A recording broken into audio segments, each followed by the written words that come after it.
Hello and welcome to a brand new strand thread of Back to the 80s. That isn't going to be about the 80s at all. It's going to be about DC Comics, because everybody knows I do love crapping on about DC Comics, and I know someone who loves it as much as I do, and she's joining me today and will do for the foreseeable future, hopefully, as well. It is, of course, friend of the podcast, your friend and mine, the amazing Amy Walker. Hi, how are you? good, excited, new stuff. It's going to be fun. Yes, it's always fun. See, I was thinking, I did sort of mention this before we started recording, who likes DC Comics, or who have I talked about DC Comics with that sort of goes, oh yeah, I know that, instead of going, what? Huh? No, I like Iron Man. Yeah, it's been you, sort of. Yes, you watch like Justice League Unlimited, and know a lot about DC Comics as well as I do, so it's good. Yeah. And yeah, it's nice to find a DC fan. Yes, not well. There's a few of us about. It's just that a lot of them seem to be militant Marvel bashers. And I used to be one of those. I'm not so much anymore. So if you're looking on this podcast, and I've decided it's going to be called the Justice for All podcast. Nice. This particular strain, yeah, I thought so. I was trying to think all day. What can I come up with? I don't want it to be specifically Superman or Batman, or there's plenty of podcasts specifically about that. So I thought, well, Justice League is a big part of DC, so yeah, that works. So yeah, the Justice for All podcast. And I thought, I don't really want to do any Marvel bashing, because they're going to come up, invariably. They're going to come up in this podcast. Yeah, I don't get the whole Marvel bashing thing. Like, I prefer DC out of the two. I've always enjoyed the characters more. I've read more DC than Marvel, but I still find things in Marvel I like and enjoy, and I don't think you have to be exclusively one or the other. So I'm only going to bash something if I think that particular one thing was bad, not just as a blanket, no, it's all wrong. So yeah, I won't engage in auto-shaming Marvel at all. No, apart from some of their films are a bit... They're not as good as people say they are, but... They have issues, but every film does, you know. Oh, yeah, absolutely. But we'll get onto that at some point, I am sure. So, yeah, the basic point of this podcast is just to basically say how much we love DC and reminisce about DC things that we like, comics, TV shows, movies, even records, because there are records of DC stuff. And we will share that at some point. But first things first, I wanted just an episode just to basically cover why we like DC and how we discovered it and what we basically think of it at the moment. Amy, I'm going to push you into the spotlight first. So Thanks. How did you... That's all right. That's why you're guesting, you see. How did you come by DC first? What's your sort of earliest memories of DC Comics stuff? And that's in any media. I guess the earliest thing I remember was, like, I think everyone's aware of Superman and Batman, even if they've never watched any of it or read any of it. It's one of those things. So I knew of them, and then I remember as a kid they had the Adam West show rerun every now and again, and the Kevin Conroy animated series was on. So I used to catch a bit of that. Saturday mornings, I think it would come on. Motormouth. And What's Up Doc, I think was the other one, wasn't it? I'm going to be honest, I didn't enjoy the Batman animated series when I first watched it as a kid. Heresy. I know, I feel bad saying that, because that seems you can't bash that show, and I'm not. But at the time, I don't think it appealed to me as much. Right. Because it was slower storytelling. It was a very visually dark show. And when it was Batman skulking around in very dark rooms, or the other channels got 90s Spider-Man and 90s X-Men, it's like I was kind of attracted to those more because they were bigger, louder, brighter colors. Right. So I kind of got into it a little bit as a kid, but not a huge amount. Ironically, those two shows were a reaction to Batman the Animated Series. Yeah. And especially the Spider-Man. That was Marvel's attempt at making their very own Batman the Animated Series. Yeah, and great shows. Well, all three of them those two and Batman, I think, are some of the best animated shows from the 90s. I'd agree with that. I think the Spider-Man one suffers a bit by going too deep into the mythology sometimes. Yeah, it did get a bit crazy towards the end. When you got like Sins of the Fathers Part 13. Yeah. Yeah, it's like, or the Morbius, the Morbius saga just seemed to drag. Yeah. Because they were being ultra faithful. That's the problem. But the problem and the best thing about the Spider-Man series is that it was slavish to the source material. Whereas Batman sort of played a bit fast and loose, I think, sometimes, and used the characters, maybe used concepts, but didn't sort of do the comics. Yeah, they did their own thing and they made their own universe, and I think it worked out well because that kind of became the basis for, you had the Superman show, and then Justice League and Static Shock was all part of it as well. And yeah, Static was great as well. The Superman series, especially because it didn't get shown much on TV over here. I think it did occasionally on ITV. It's sort of become the poor relation in a lot of people's minds, but I think it stands up just as well as the Batman series. Yeah, I never remember it airing as a kid. I never saw it when I was younger. It was on whichever the Saturday morning strand was at the time in '96, and I forget what that would have been by then, but it showed on that and wasn't very well publicised, and yeah. And it's a shame because there's some episodes of that. The Lobo episodes are fantastic. Because they portray Lobo as what Lobo is. Yeah. An asshole. And it's also Brad Garrett who does the voice as well, and I love Brad Garrett. He's brilliant. And he was a perfect Lobo because he played it, and he did the voice of Hulk Hogan in the Rock and Wrestling, sorry. And he pretty much did the same voice because he looked pretty much like Hulk Hogan anyway. Did Lobo. So, yeah, there's that and the Brainiac stuff and the whole Dark Side invasion. Especially at the end where they killed Dan Turpin. That was brave, was that, because you've got this character that had been there since the start, Detective Dan Turpin, and Darkseid just kills him for no reason other than the fact that he can. Yeah. And it's shocking. And that was a great thing about those, the sort of the DC AU, the Bruce Timm verse, is that they could play it for shocks occasionally. And they certainly did that with the animated series. But I'm hogging the conversation. I do apologise, Amy. No, it's all good. It's all good.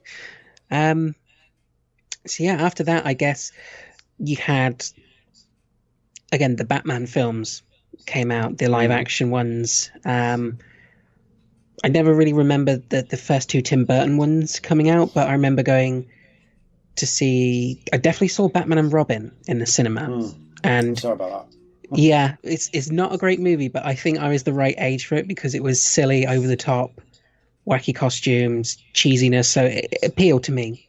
And I kind of like it. I know that it's got a bad reputation, and I kind of like it. It's stupid. It's the ultimate realization of '66 Batman.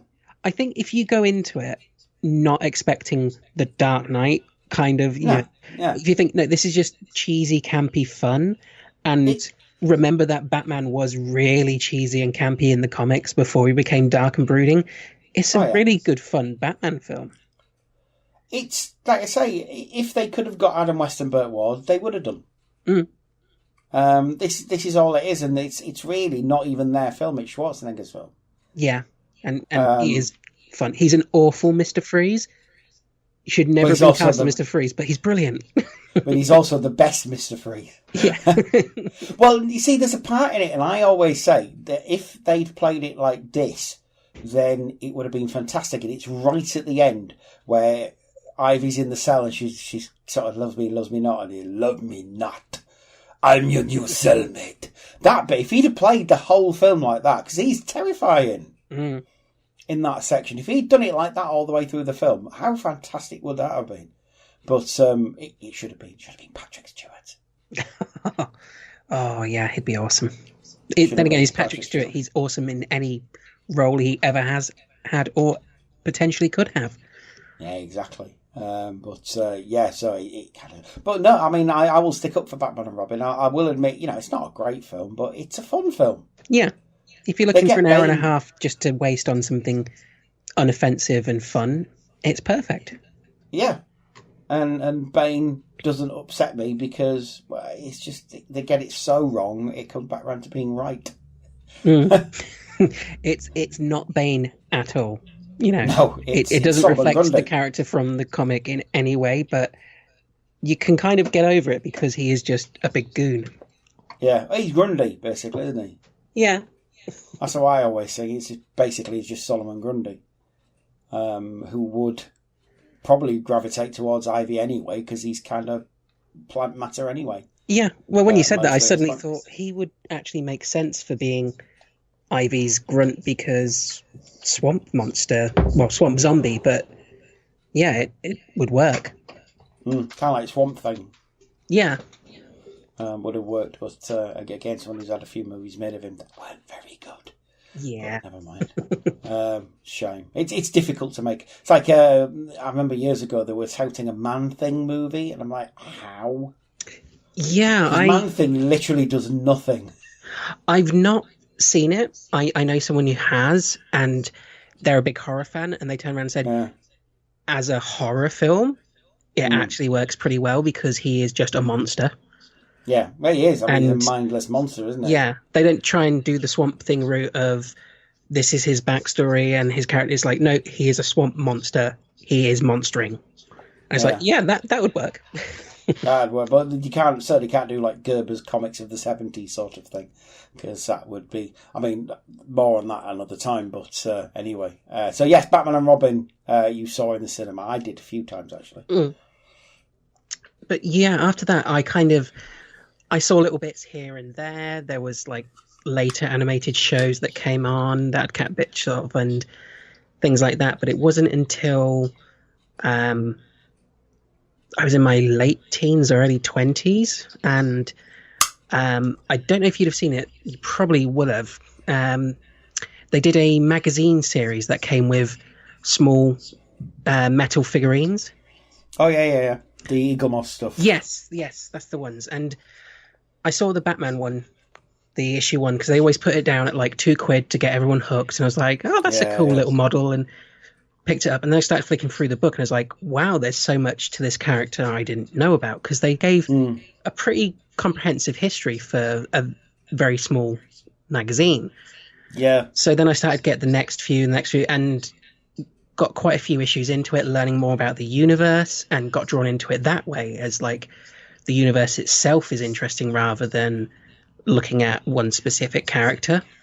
Yeah.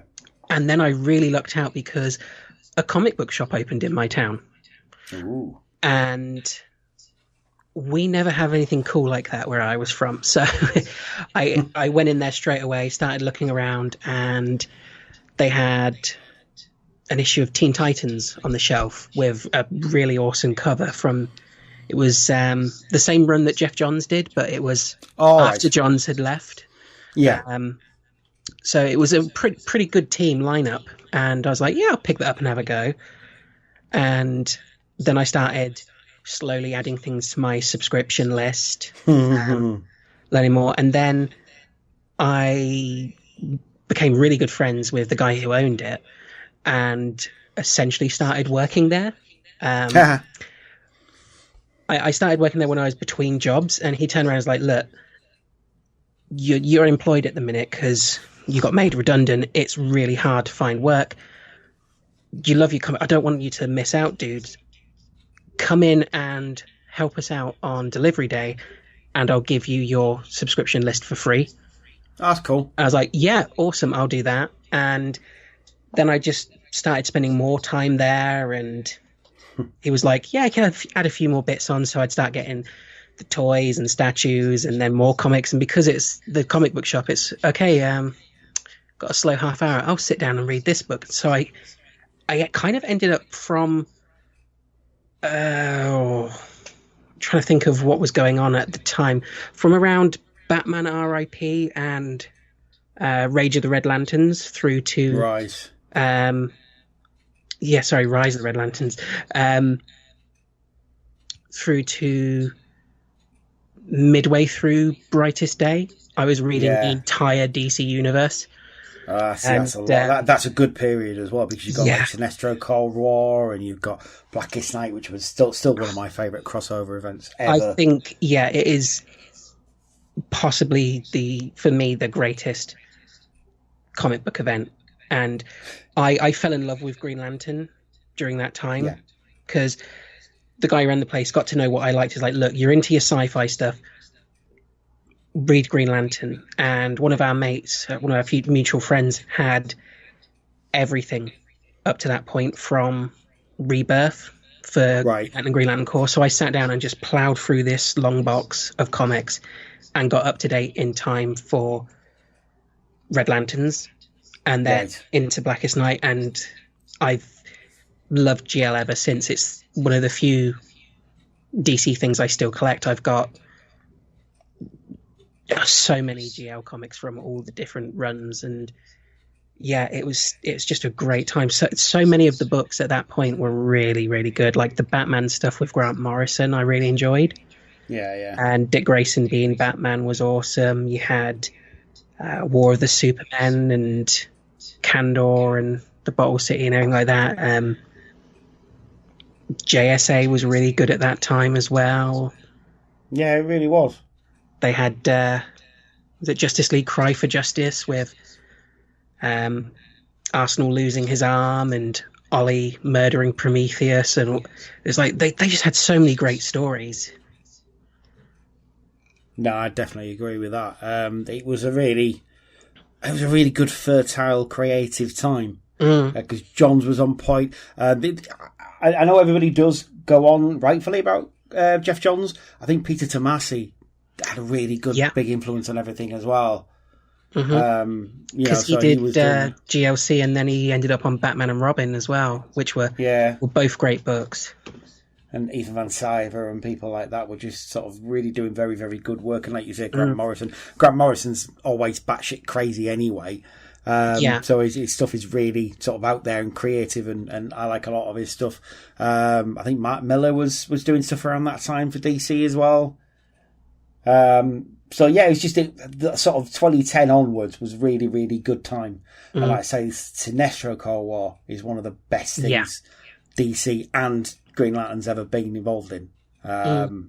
Just this rise of this really good character, Sinestro. People go on about Thanos and in Infinity War, and he had a point in this. Yeah, but Sinestro was doing that 10 years ago. Yeah, and doing it better as well. He didn't kill half the universe to do it. I just wanted to frighten them. Yeah, and it worked because he got the Lanterns lethal force, and he boosted their numbers and weeded out the weak Lanterns and made them stronger. And see, that was the best thing about it, is that the whole war was just to get them to drop the lethal force tenet. The whole thing, that's all it was about. Because it was never against the Green Lanterns. He's always been against the Guardians. Yeah, because in his head, he never stopped being a Green Lantern. No, the greatest Green Lantern. He is one of my all-time favourite characters, not just in DC, but any sort of fiction. I love Sinestro. He's a very grey character. He's not a bad guy. Yeah. He's not a good guy. He could go either way in any story, but if you're in a fight, you wouldn't want to be up against him, and you would totally want him on your side. He is just brilliant. There's that. Yeah, it's a tragic character as well. When I think Hal says, it's about were we ever friends? And he said, "Oh, Jordan, I never stopped being your friend." Yeah, that was an amazing moment. It rips your heart out, because Sinestro never once considered Hal Jordan his enemy. Yeah, it's like such good writing. Yeah. Like when Hal's going up against the First Lantern and Sinestro's there, no ring, and he's like, right, I'm basically going to dive at this omnipotent god just because it's going to save my mate. Yeah, just because it's saved Jordan. Yeah, he's amazing. he's a brilliant character. He's such a creative character. And the good thing about the Sinestro Corps as well is that there's so many interesting characters in it. And the Lantern, you could spend years looking at all the Lanterns. And, like Rotlop Fan. Rotlop Fan is an amazing character. He's a character. He doesn't understand the concept of sight. Yeah. So he doesn't understand the concept of a lantern. So he's an F-sharp lantern, I believe they call him. Yeah, So yeah, Sharp all Bell. this Yeah. F Sharp Bell. So the whole thing about Rotlot Fan is that it's completely by sound, and that was one of Alan Moore's character on Alan Moore's run. Mm-hmm. People like Mogo and all that. Mogo doesn't socialise. Yeah. And all that kind of stuff. It's just there's so much you can do with Green Lantern, and I think the problem is because he's not been a character that's been consistent over the years. A lot of people he's lumped in with the Aquaman thing, and because they brought out that movie, which I kind of enjoy it, but then it's probably because it's Ryan Reynolds. I do look back at that movie and think should have been Nathan Fillion. Yeah, I think if it wasn't Ryan Reynolds, and if they hadn't have had Nathan Fillion, and it would not have done half as well as it is. His charm makes it great, and Mark Strong as Sinestro as well. It's a waste, frankly. Yeah, he was perfect for that role, and yeah, he was put in a crap film, really. Everything else about that film just felt bad. The costume design, set design, half of the lanterns, I was like looking through the poster, going through, and it's like, well, that's so-and-so, that's so-and-so. That might be this person. It's like, I was completely lost, and at that point, I was hardcore into the Lantern books. I knew some really obscure stuff, and I couldn't tell who was who. Because the designs were so awful, and it's like, you can't do that. They try to make them too early, and what they need to do is just realise that it's basically Star Wars. Green Lantern. It's Guardians of the Galaxy is what Green Lantern should have been. If you look at that and you can think, yeah, definitely that should have been. But then again, James Gunn's free now, so maybe they can get him to do the Green Lantern films. That would be awesome. Maybe Warners don't give a shit what he wrote in 2009. Like the rest of us don't. Yeah. So yeah, get James Gunn, because you got James Wan doing Aquaman, and James Wan knows how to do a good action film, so expecting big things from that. But no, I completely agree with you on Green Lantern. During that point, I was huge into Green Lantern, as people like Dave Wallace will tell you, because that's all I could crap on about all the time, is that. And, Sinestro's so cool, and Atrocitus is amazing. Oh! Well, I don't know if you noticed at that time as well, Wonder Woman got pushed out of the Trinity. It was like the big three on all of their marketing, like their posters and all stuff like that. It was Superman, Batman, Hal Jordan. Yeah. He was so huge. He overshadowed characters that before Johns came along with Rebirth, people would have gone, Green Lantern, no, he's crap. This character's so much better. And at that point, it was like, no, Green Lantern's the tits. Yeah, no, absolutely. And it's not like that anymore. I would say the main character in DC is probably Wonder Woman. Yeah, which is great. But it's brilliant. Yeah, I still think Lantern's been consistent. I'm a little behind. But like after John's left, I was really worried. But I never know how to pronounce it. Is Venditti? Yeah. I thought his run was pretty solid, and it's been good. And I'm about a year's worth of comics behind. They're just piling up, and I'm getting through it. But I've enjoyed his stuff so far, and it's not the Johns level, but you were never going to be able to get another Johns straight after him. So, but I think it's still a good book, or books. There's two of them. Yeah. Well, I think they really need to sort of, especially filmically, they need to decide what they're doing with the Green Lantern, because obviously they were in the Justice League film, the Lanterns. Yes. But they really need to sort of shift their ass on that one and sort of name a date and then start naming. I am still going down the route that I think you should have an older Hal Jordan and then a younger Kyle Rayner. And Hal Jordan teaching Kyle Rayner about the job. And Hal Jordan, it's been said a few places, and I think, quite honestly, Tom Cruise. I would buy Tom Cruise as it'd work, because he's older, but believable in an action sort of role. Like, and he's played a pilot. Yeah. He's played a pilot. I mean, he's basically going to be playing the same role in Top Gun 2. So he's going to be Maverick teaching a young female pilot, as far as I'm aware. Plus, it would be nice to have a Lantern on screen who isn't Hal Jordan, because they tried it, they cocked it up, and there's so many other Lanterns that you can just start afresh and be like, okay, let's go for another character instead. Well, yeah, I mean, it's not as if there aren't enough characters. Earth has 4 Lanterns, basically. You've got John Stewart, who is probably the most recognisable. Oh, right. Yeah, because you got Baz and Jessica as well, don't you? Yeah. Who I really like. I actually stopped listening to a Green Lantern podcast I'd listened to for a while because they had a go at Jessica. Because they said, character with anxiety? Oh, that's fucking stupid. Fuck you then. Oh, yeah, someone with anxiety and depression gets a weapon that lets them overcome great fear. Yeah, that's so unbelievable. It fits more than other characters. that would never happen. What are you talking about? And I really like Simon Bass because at the end of the day, if all else fails, oh fuck it, I've got a gun. Yeah. So How many times did that save him during the Third Army? Yeah, exactly. And then they all took the piss out of him for having that gun. No, I like Simon. He's very pragmatic. But Jessica sort of stops him being so pragmatic sometimes, which, you need that sort of partnership, I think, in Lanterns. Because they're just cops. At the end of the day, it's just a cop drama. But no, I love a bit of Lanterns. What else sort of are you into where DC's concerned then? Honestly, at the minute, that's mainly what I read from DC because I didn't enjoy a lot of what they did with the New 52. Right. And how about the Rebirth? Because obviously that's a bit different. Yeah, but I found it hard to get back into certain things through Rebirth, and I've been trying to learn about what's going on with the characters and stuff, and I'm over the moon that Wally's back and Donna Troy and that sort of group of people because I loved those characters, but certain things still sit funny with me as I don't really like it, and I've heard Gail Simone's run on Plastic Man's pretty good. Gail Simone, I think she's one of those consistent writers. She's good on whatever character they give her. Yeah. I think Plaz is a good fit for her though. I really do like Plastic Man a lot.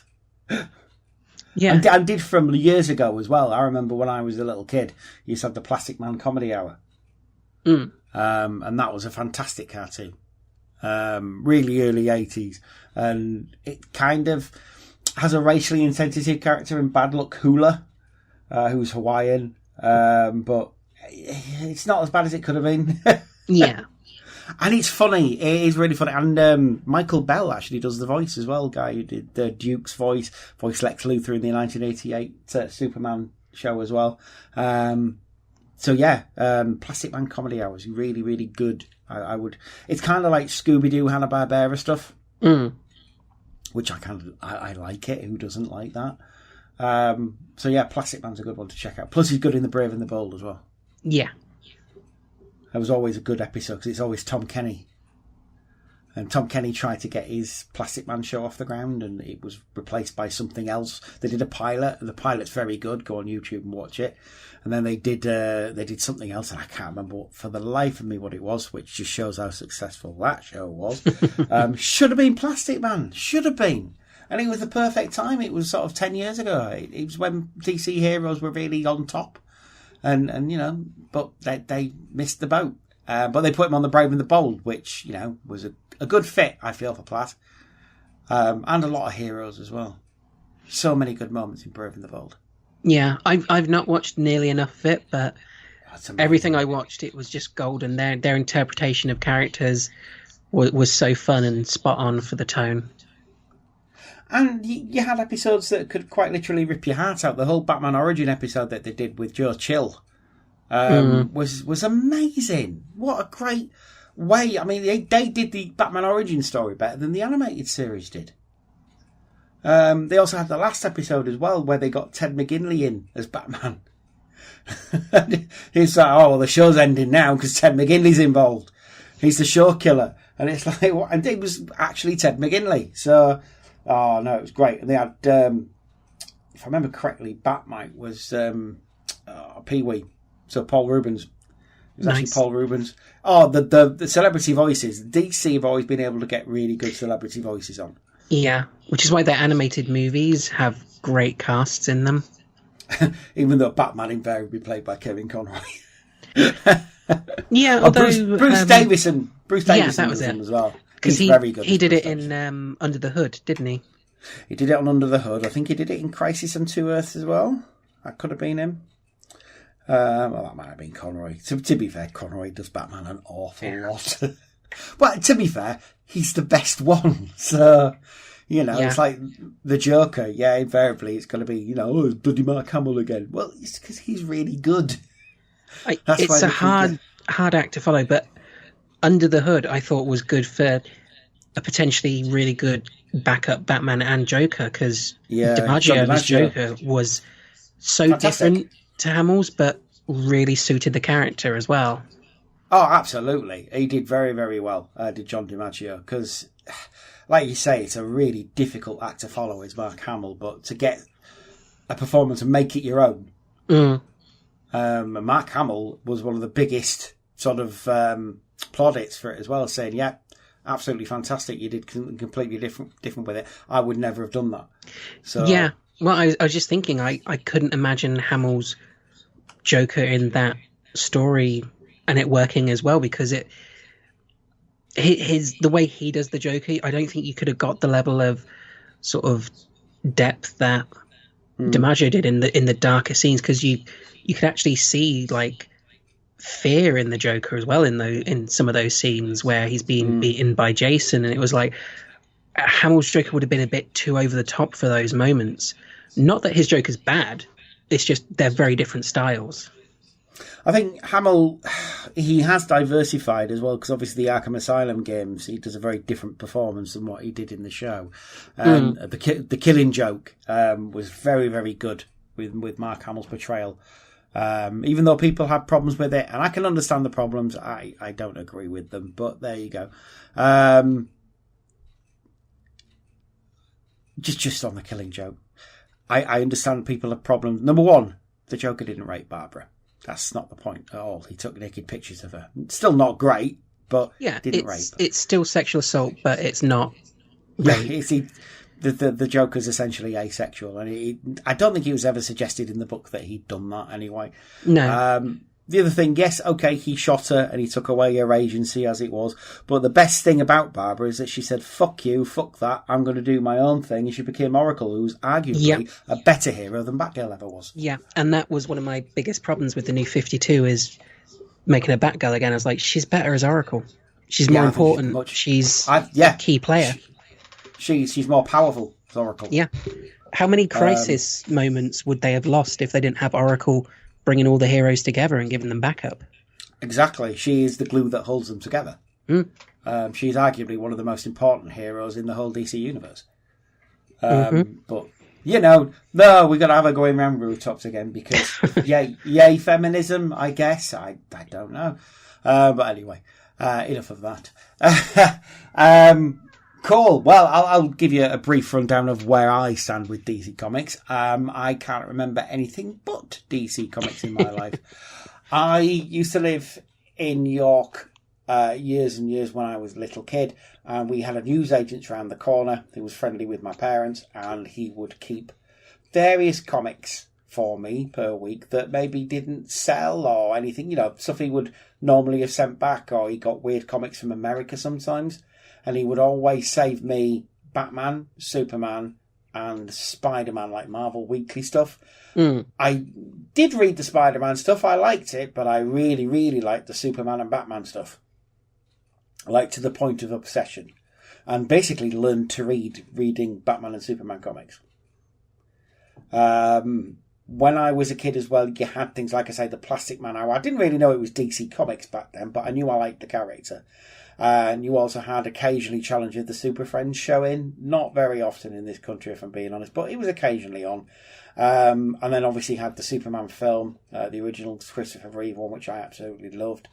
I did have Superman wallpaper up in my room. Nice. Which is it's fantastic. It was great. I'll put a picture of it up on the podcast page at some point. But it had him. It had the Superman symbol, the S shield. It had his name, obviously the famous way that they write his name, his logo. The capsule blasting off from Krypton, and it was all in red and blue and yellow, and it was awesome. I loved it so much, that wallpaper. I was, as a little kid, spending just looking at that wallpaper, just imagining stories and stuff. You should totally try and get more of it and do it on a wall. Feature wall it. Amy, don't think I haven't tried. Occasionally it does turn up. It was Colour Roll who did it. And I do look on eBay occasionally, just think, yeah, one day it'll pop up because somebody's kept it. You find it. Or I keep thinking somebody on Etsy will make it, because sometimes you do find that people do sort of rolls of wallpaper on Etsy. They make it themselves. I think there should be a service whereby you can take a picture to B&Q and get your own wallpaper made. Oh, that'd be cool.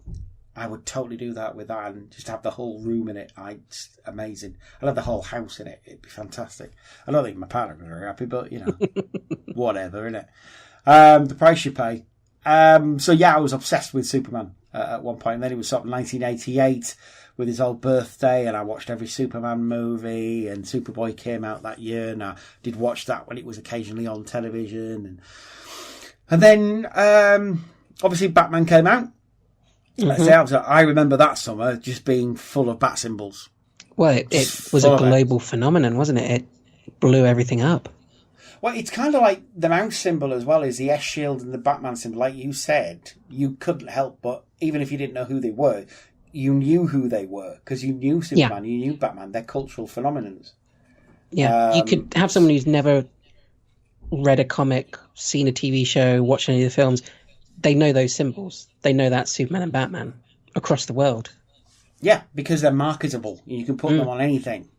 So obviously, just before the movies, I should mention the 66 Batman series, which was shown primarily, I remember, on TVAM because they had a massive strike on TVAM. And the guy who ran it, Bruce Gingell, basically just sacked everybody. And he and a few, like his personal secretary and stuff like that, ran the station for about 8 weeks. Wow. And because they didn't have many technical staff, all they did was show Happy Days repeats of Flipper, and the Batman TV show. So as a kid, you don't really understand things like industrial action, and you don't think about the people losing their jobs. You just think, cool, Batman's on again. Yeah. So I was happy watching Batman. It was ace. And yeah, I mean, my first Batman, don't mind admitting it, no shame in it at all these days. My first Batman was Adam West. Before all this dark stuff came along, which, in retrospect, Tim Burton's Batman stuff isn't that dark, really. Some of it's pretty dark, but not as dark as it was back then. To be fair, though, Tim Burton's Batman films are ace. I was thinking about this the other day. It's like, you do get edgelords and edgeladies saying, oh, Heath Ledger's Joker, who's blew Jack Nicholson's out of the water. I defy anybody to watch Jack Nicholson's portrayal of the Joker and not be slightly terrified in some point. He's quite scary. Especially the bit where he's at Vicky Vale's house. He tells her about Alicia. And basically, he scarred this woman with acid, driven her out of her mind, and then pushed her out of a window. Just because he could. Because she was prettier than he was. So, yeah, he's terrifying. Really good Joker is Jack Nicholson. Like I say, we will discuss that in length at some point, I'm sure. And then you got Batman Returns, which again I think is a hugely underrated movie. I love that film. I love Christopher Walken in that film. He's great. Yeah, Max Schreck. Brilliant. The power station for my son. The first time I truly saw Christopher Walken at work and I was obsessed with him. He's ace. He's a real villain of that piece. Yeah. Catwoman is a victim of his. Penguin is a victim of society. He's the real dick. He's the only person who is bad because he wants to be. Well, I don't know. I think the Penguin was bad to begin with because he did eat that cat, to be fair. Yeah. At the start of the film, he does eat a cat. So I think he was always doomed from the start. But yeah, he's still not as bad as Shrek, because Shrek is just willing to kill everybody. Yeah. But not get his hands dirty. That's the worst thing about Max Shrek. He don't want to get his own hands dirty. He's great. Selena. Who figures about women, save for your poor mother?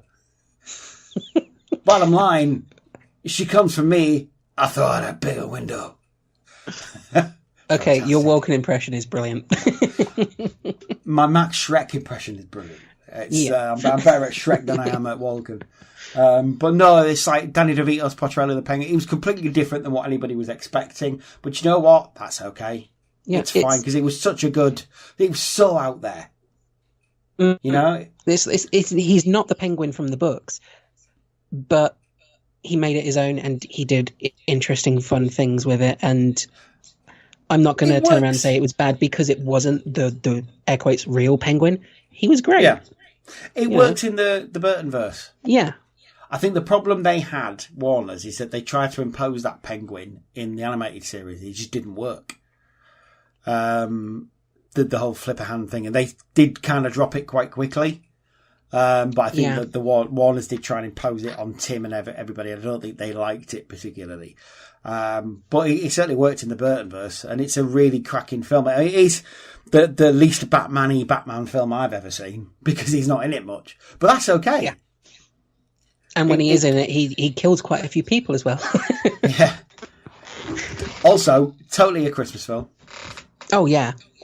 But there you go. Same rules as Die Hard. It's all Christmassy. Set at Christmas, so it works for me. And then obviously you got Forever, which I still like Batman Forever. And I like so Batman and Robin. Brilliant. I like Val Kilmer as Batman. I'm sorry, but I really did. Clooney was just Clooney, because he's always Clooney. He's not an actor, he's a movie star. But I kind of liked those films. I thought they were ace. And obviously in between those, you had Batman the Animated Series, which, for me, cultural touchstone. I saw that and I believed in animation again. And remember, this was the dark age of superheroes, what they call the dark age of superheroes, where everybody was roided out and Rob Liefeldy and dark. And yeah, Batman outdarks a lot of you. I am vengeance. I am the night. I am Batman. And it's just like, oh, they just got so much right with that show.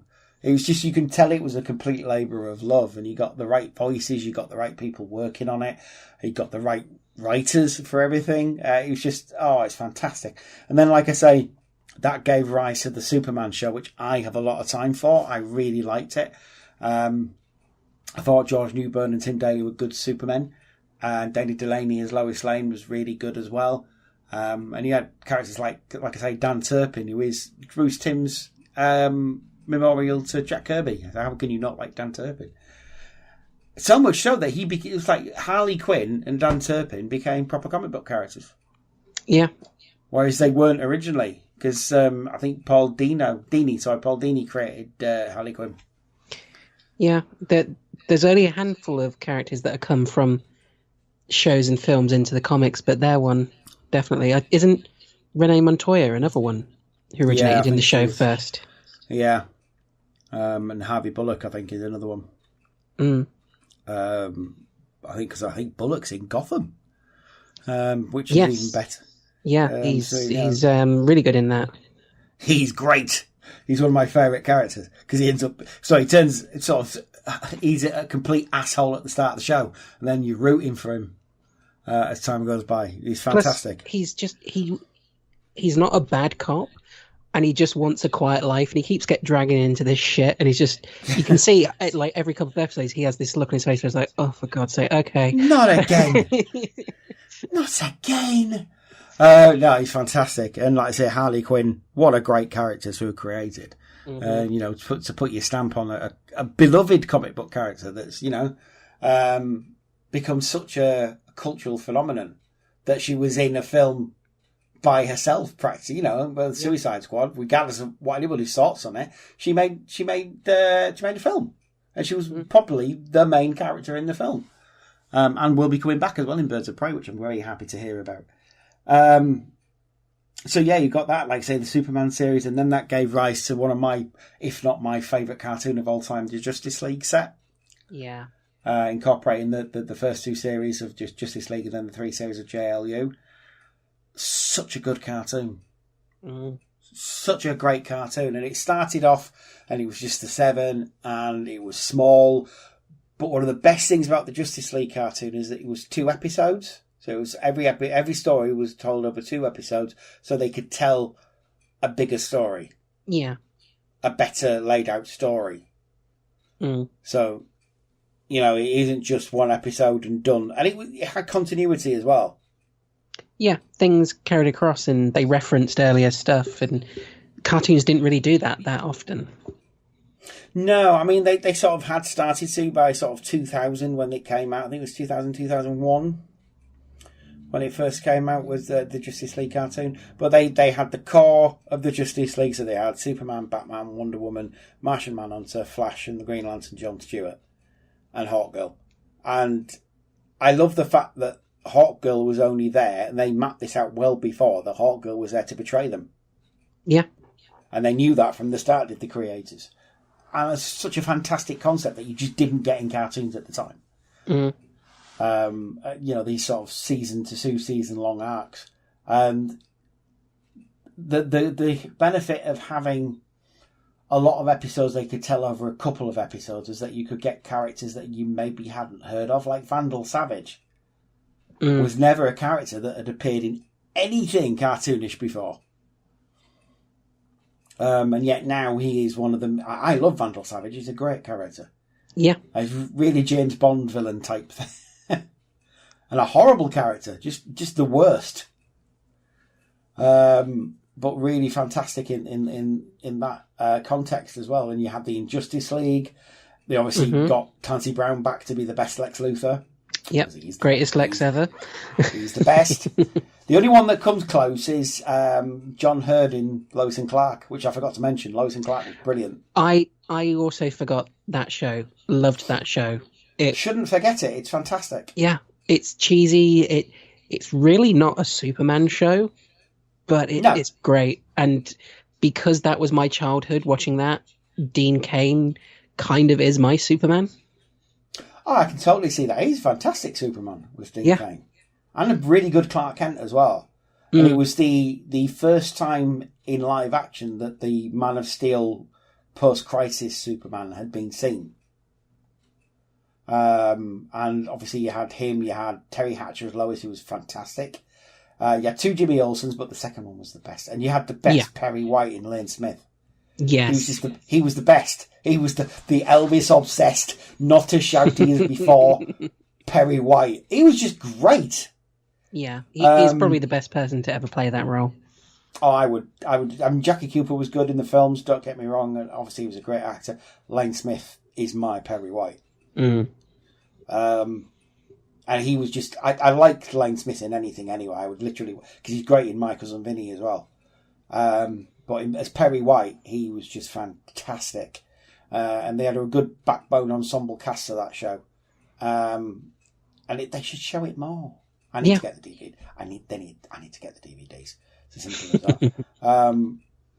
But it was weird. It was a weird old show because, like you say, it wasn't really a Superman show. It was a show aimed primarily at women. But kids loved it. It was something they didn't really expect because they wanted it to be this great sort of soapy love story about Lois and Clark falling in love and whatnot. And it actually became one of the best Superman shows that there's ever been. Yeah. Because I can only vaguely remember how it went towards the end because I haven't seen the later seasons since it aired. Yeah. But didn't they have like other Kryptonians come to Earth and start fucking shit up? And it was like, that's kind of cool that they went from the romancy, investigative journalist type show to a bit more comic booky, but they married the two really well. I think it's because they took it really slowly. And they sort of introduced concepts quite sort of surreptitiously, sort of self-introduced them, really, so that the non-comic book crowd would get into it. Yeah. And no, the new Krypton stuff was really good and really sort of close to what was going on in the comics at the time as well. No, it's a fantastic show. And obviously, like I say, Justice League sort of took the same sort of storytelling, as it were, which is really weird to think of, but it is true. They sort of introduced it slowly, the concept. So they had the Injustice League, and they had all, you know, the Thanagarians coming and things like that. So, you know, they I was actually reading about one today, which was probably one of my favourites, which was Only a Dream, which is Dr. Destiny in it. And it has one of the few actual deaths in a DC cartoon. It's Dr. Destiny kills his wife in a dream, and therefore she dies in reality. And you don't see it happen. He basically drives her out of her mind in a dream, and then she loses the will to live and just dies. And it's wow. It's like you don't see it coming, and it's just a fantastic, creepy episode. Dr. Destiny's played by William Atherton as well, so Walter Peck from Ghostbusters, and he is fantastic. He's just the best.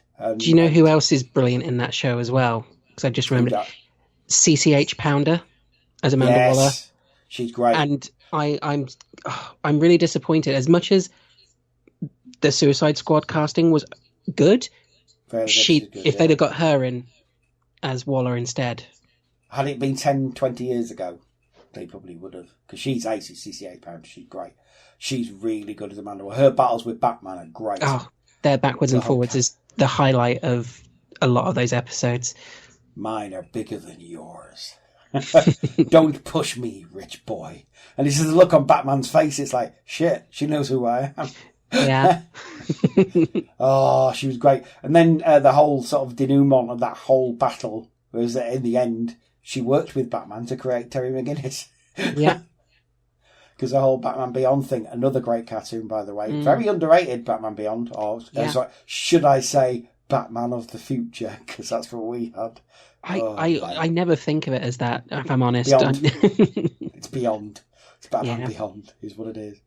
Batman Beyond, another fantastic cartoon. Just the best. And again, the best thing about that was totally different cast of villains. They didn't rely, until Return of the Joker, which is, a really good one-off, but they didn't rely on old villains. You had all new villains, which is, I think great idea, and totally is what should have happened. But you've got old Bruce Wayne, old crotchety. Oh God, he is terrifying. He's scarier than actual Batman. He is. That episode in Justice League where they meet up, and Batman's trying to get the information out of that punk by hanging off the roof, and old Bruce is like, I'll handle this, and he just whispers something, and the guy pisses himself and gives up everything, and it's like, old Bruce is terrifying. What did you say to him? I'd rather not know. And it's that first episode as well where that gang turns up and he's like, we're the Jokers, and he just smirks. It's like, sure you are. It's just like, he's so badass. Oh, he's fantastic. And you got Ace as well, Ace the Bat-Hound in there. Oh, Ace is great. That was a fantastic show, but like I say, then you got the JLU, which came after all that as well, which introduced you to, basically everyone. And that's what I kind of like, because you did see the lesser known. There's a great episode where General Idling takes the super soldier formula and then just starts proceeding, because all the other superheroes are dealing with something else across the world. So you've got the sort of third tier superheroes, so like your Shining Knights, your Vigilantes, again played by Nathan Fillion, and all those sort of not superpowered heroes who are fighting him. And you never get to see people like Shining Knight in anything. Shining Knight's a great character, and at the moment proving that DC is excellently diverse as well, because it's actually Shining Knight Sir Justin is intergender. Ah, cool. He struck, because he identifies as a he, was actually seems to have been born with both sets of gender sexual organs, but lives a life as a man and sort of kicks ass and stuff, and it's like, it's fantastic. And it's not even a thing. I mean, it is a thing in the comics, but it's not a major thing, and that's another good thing I like about DC. They do try and be pretty diverse, but no, that's a fantastic episode, because you've got all these not superpowered heroes going up against this very much superpowered villain who is just fighting them because he says he doesn't like superheroes. And he only stops when somebody points out, hang on a minute, you're the one with the superpowers. And it's that bit in Mitchell and Webb, isn't it? He's like, are we the baddies? He sort of suddenly realises that he's the baddie in all this, even though he's trying to be the patriot. And, again, it's that sort of shades of grey that they introduce without banging you over the head with it. But you've got the whole Cadmus thing, you've got the whole Brainiac Lex thing, which was fantastic. And then... Yeah, just for the scene where the Flash punches him over and over by circling the world. That's one of the best Flash moments ever. Yeah, when he says, don't ever let me do that again. Because he could feel himself slipping away into the Speed Force. Yeah. And that's how the Justice Lords came in the first place, because Lex killed the Flash. Mm-hmm. So in the alternate universe, that's how the Justice Lords came about. But you got that, and then you got the last season, which was the Secret Society. The Legion of Doom! Yes, basically. great. I love the swerve in that. And spoilers, if you've never seen it, but the big thing is Lex keeps trying to bring Brainiac back because he wants to be part of Brainiac again. And he gets told by Ty, and he gets told by Metron, tells him don't do it because it's not what you think. It turns out it isn't. It's Darkseid. And it's just like, wow, I did not see that coming. And he kills Talia to bring it about as well. So I see even better. And the best thing about that whole season, the guy who saves the day is Lex. Yeah. The hero that Superman has a go, can't beat Darkseid, Batman can't beat Darkseid, Lex beats Darkseid. Won't tell you how, but he does. And it's fantastic. The best bit about that is that when he comes back, he says, yeah, I just had to get my power suit on. And his power suit is actually his business power suit. Because he's going to make a deal, because that's his superpower, is making a deal, isn't it? You know, it's like, oh, they got Lex so right. There's never been a better portrayal of Lex Luthor than in the Justice League cartoons. So I loved him in the Batman Superman Public Enemies film as well. With the Joker. And like the last you see of him is being like dragged off into a van when he's like screaming, "God bless America, God bless me," because he's just gone batshit crazy, and it's like, oh, he's brilliant. He's really, really damn good portrayal. And then, of course, you got things, just to finish off, things like Smallville, which I really, really liked. Stuck with that for a while as well. And to bring it bang up to date, there's so much good DC television. You've got Supergirl, which is fantastic. Got The Flash, which is great as well. And you've got things like Legends of Tomorrow, which I really like as well, because Wentworth Miller's in it a lot. And anything with Wentworth Miller is good enough for me. Plus, Legends, nothing is too much for them or off limits. They will go as crazy as they can, and it's great. It's totally sort of DC's crazy show. I mean, they even went back in time and met George Lucas. Yeah. So, it's I just look at it, it's like that whole universe started off with that first episode of Arrow where it's like, no, this is very dark and grim and real worldy. And then you look at the last seasons of Legends of Tomorrow and they have a giant Care Bear beat the shit out of an interdimensional demon. It's like, what the fuck? How do you get from that to that? But it works and it's great. Oh, absolutely. Yeah, it's just a shame it's created by Andrew Kreisberg, but, you know, never mind. He's a bit of a knob. But, you know, then again, he did write The Greatest Story Never Told, which is my favourite Booster Gold thing ever. I love Booster Gold. So great. Booster's awesome. Booster's ace. But yeah, that whole sort of Arrowverse is, like say, from that one show, which you say started off dark and gritty, and it's still dark and gritty as Arrow. But the best thing is it has all kinds of weird and wonderful things that it can go off into, like Supergirl, which is, you know, not the darkest show in the world at all. It's not meant to be. It's meant to be good and nice and pure and Supergirly. But I think Batwoman's joining that universe, or is it the Arrowverse she's joining? I don't know. They haven't really specified, have they? I think it makes more sense if she's on Earth 19, is it? Earth 19 with Supergirl? Because she's mentioned, not by name, but she's made allusions to Batman existing. Yeah. And we know that Superman exists in that universe, so I think it would make more sense to bring her in there than have her in Earth 1, and then you got the whole what about Batman thing they'd need to address. So at least if it's in a different universe, it's fine. Yeah, they keep not pulling the trigger on Batman, don't they? And they need to. They need to have Batman in there. It's difficult, isn't it? Because Batman's so... You've got to be... You can... I think you can mess up Superman and people will forgive you. If you mess up Batman, people will not forgive you. Can they do Batman, though? Do they have the rights because of what's going on with Gotham? Yes, they can, because that's not Batman. He'll never be Batman. The show will end when he becomes Batman, doesn't it? Basically like Smallville, the show ended when he became Superman. So I think the same's true of Gotham. they own everything. They can do pretty much what they want. At the end of the day, the only reason he wasn't in Smallville is because they felt, because of the Dark Knight films going on, it would confuse people. But these days, that's not the case because they're all in different universes anyway. Yeah. So DC's position on it is that the Flash of the Flash TV universe is in that universe and is the same as Ezra Miller's Flash in the Justice League films. So at one point, you may see them cross. Which I would be quite happy with. I like Ezra Miller's Flash a lot. But then again, I've said that a lot. I like the Justice League film. I know it's got its problems. I don't really care. I just like seeing Superman evade Steppenwolf's punch and then smash fuck out of him.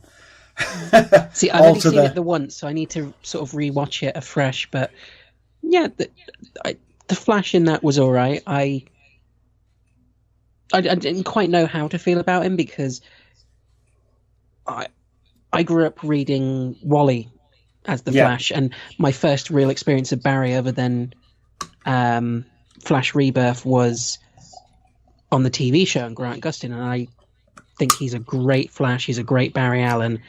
So then like another one comes along and it's like you shouldn't compare the two, but you're going to, and it's like he's kind of not like the Flash I've been watching for 4 years. But I think if I kind of just go in again and try and separate that and get a better feel for him, but he's okay. I didn't come out thinking the Flash is shit. So he's the Flash sort of at the start of his career, at the start of being the Flash proper. Yeah. Which is, it's fine and dandy by me. The film universe is very lucky because it's got Gal Gadot and it's got Jason Momoa, who I think they're going to be your standouts. Momoa is just golden in everything he does. Yes, because I don't think he gives a shit about much. I don't think he cares. He's just, I was really lucky enough to meet him before he became Aquaman years ago when he was doing Stargate.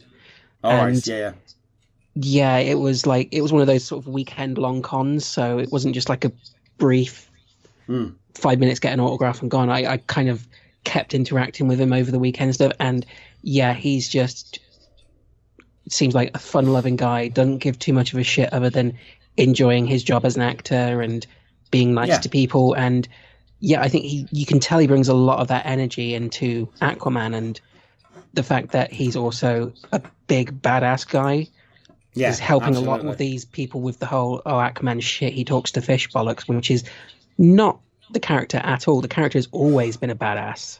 Yeah, he's always been awesome. I like Aquaman a lot. For a polar bear at poachers, it's like, come on. He polices 3/4 of the earth, so he's got to be something about him. But no, I'm sort of really looking forward to what's going to happen in the films and the TV shows, because obviously we got your first transgender superhero going to be on television. Not your first transgender superhero, because there's been ones in DC Comics. I believe Robot Man was going out with... It could have been the same character. But the Doom Patrol Robot Man, he was going out with the transgender character for a long time. I can't remember the name of the character. It's not the same character. No, I can't remember their name, but I know it's not the same one, because the one on Supergirl, she's like an interpretation of Dreamer from Legion of Superheroes. Yeah, that's it. So that's going to be awesome. Like I say, you're going to have your first lesbian superhero portrayed as a lead character. I've been having this out with a few people. I think you're one of them. Yes, I understand. Is it Thunder from Black Lightning? Yeah, it's when you put you specify as a lead, because a lot of places weren't. They were just like, oh, it's the first lesbian superhero. It's like, no, it's not. It's like you've got to be specific about it, because otherwise it kind of shits on Thunder. Yeah, absolutely. She shouldn't do, because she's awesome and Black Lightning was great. Oh, absolutely. I mean, there've been superheroes before that even. Even on television and stuff, you've had different lesbian heroes or gay heroes and all kinds of stuff going on. But as the lead, as somebody who is carrying the can, as it were, there's going to be more spotlight on Ruby Rose. Oh, yeah. In a negative way, sadly, at the moment, because apparently not lesbian enough. I don't know what that means. I don't know, but this is the way things go at the minute. I don't think you succeed in your job as an actor unless you've been harassed off social media That's by just complete terrible. I mean, dicks. yeah, and oddly enough, it's not the right wing that's harassed her. No. It's the overly woke blue-haired crowd who were saying, "Oh, she's palatable." That's the worst thing I've heard. Palatably gay. I think it's because she apparently, looking into it, some people are saying it's because she doesn't identify as a gender. So she's not really a lesbian because she's not a woman.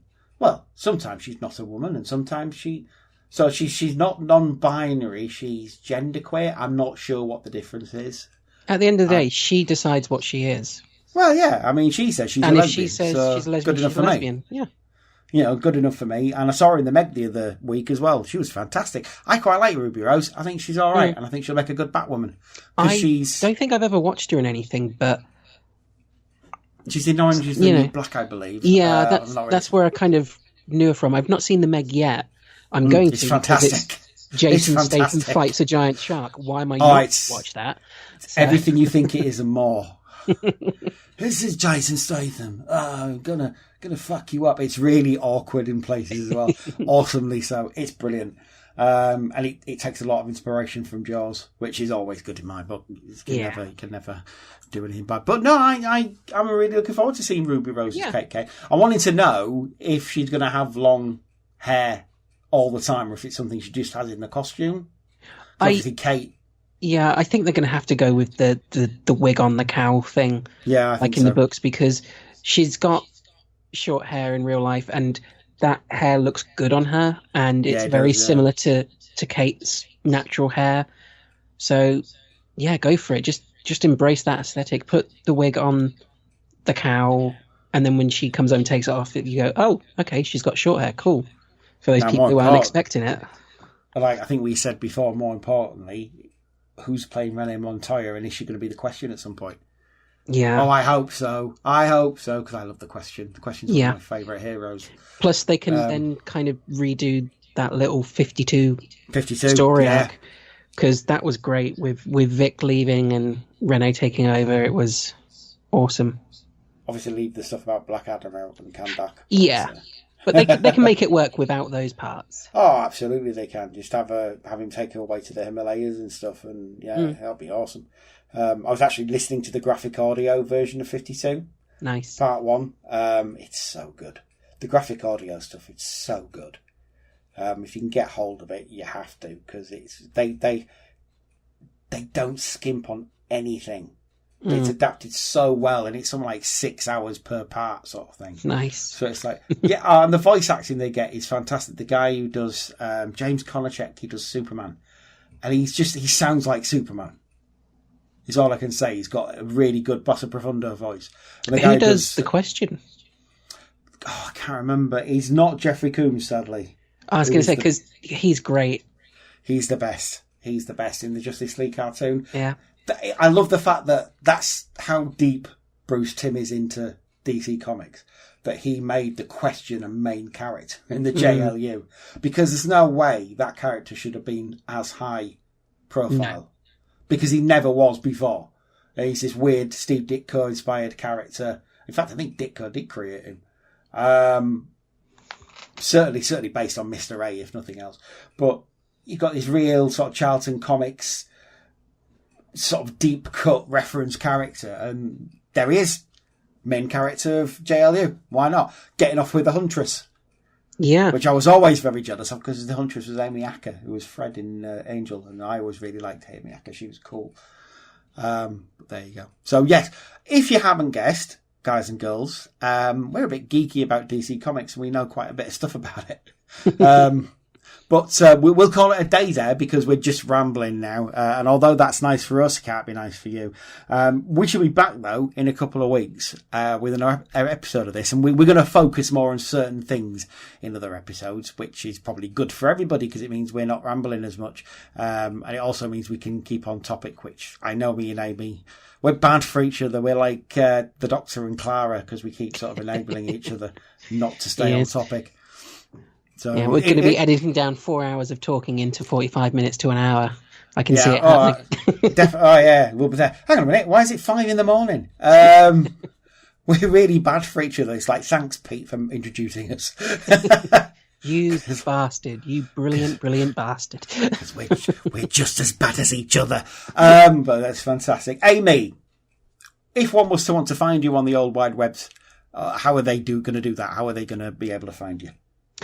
Well, they can find me on Twitter. My Twitter handle is at amazing_Amy_W. I'm on Instagram with the same handle. And if they want to find me elsewhere, I do my own podcast, which is at eccentric_earth, history podcast. Have lots of fun guests on that, including yourself. So, yeah, if you want to hear more of us, go listen to that as well. It's a really good podcast. You should definitely listen to that. If you want to find me, it's Glenn Jakeman on Facebook. Please do send me a message. I've had like 2 or 3 people try and add me this week, and I kind of know where I know you from, but because you've not sent a message telling me where I know you from, I can't be sure, and therefore I won't add you. Sorry about that. Try again. Send a message. I'm also on Twitter at Cymru Nerd Cave. Back to the 80s, you know all that stuff. I'm not going to mention it on here because this isn't a Back to the 80s episode. But I am thinking of setting up a Twitter on here. And I also, because I am going to put this up on the Back to the 80s page, I want to know what your favourite DC moments or heroes or shows or your sort of memories of DC Comics from years gone by would be. Please do write them down and we can mention them on the show every week as we go on. Even stuff like Power Records from the 70s, which I've been listening to. And it's a rabbit hole I'm trying not to go down because they are all on eBay and I want to buy them all. And I can because I've got a record player now. And it's like, oh no, what have I done? Yeah, big rabbit hole, but I might be going down that very, very soon. So, yeah, we shall be back in a couple of weeks with another episode of this. Until then, it's bye-bye from Amy. Bye. And it's bye-bye from me. Bye-bye.